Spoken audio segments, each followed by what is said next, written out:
The second movement of the Third Symphony by Boris Kozhevnikov is the Waltz, and it has an A section and a B section. The A section here starts it out and repeated again at 22, and then the B section starts at 23, and at 24 the A section comes back again, and then there's a repeat, so it does the B and A a second time before we get to the coda, which culminates the song.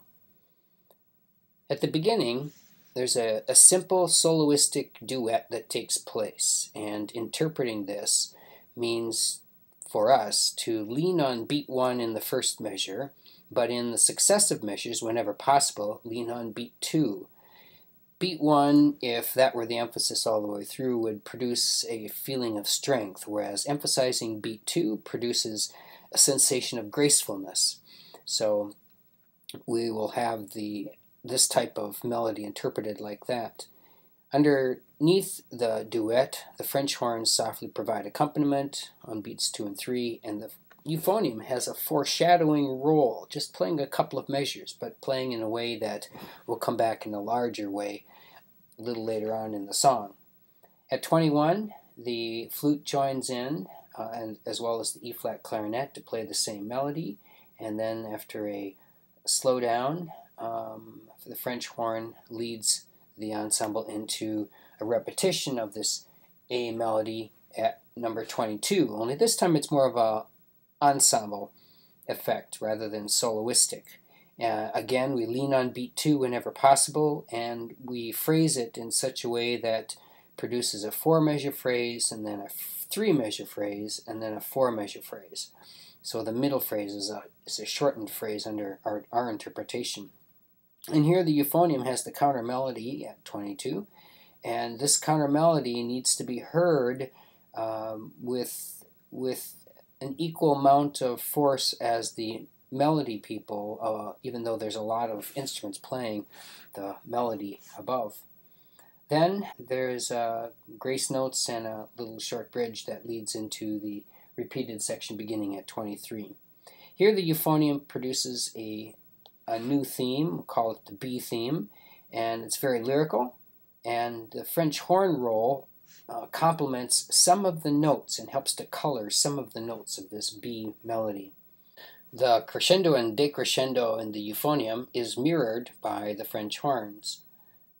The rest of the ensemble comes back in just before 24 and crescendos to the presentation of the A melody again at measure 24. The instruments that are playing the rallentando before 24 should play the last few notes in a connected manner to the downbeat at 24, rather than make a breath break at that point.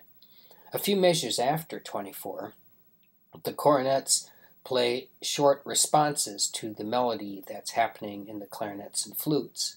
There'll be a retard that we put in after 24, 4, 5, 6, 7, 8 measures after 24.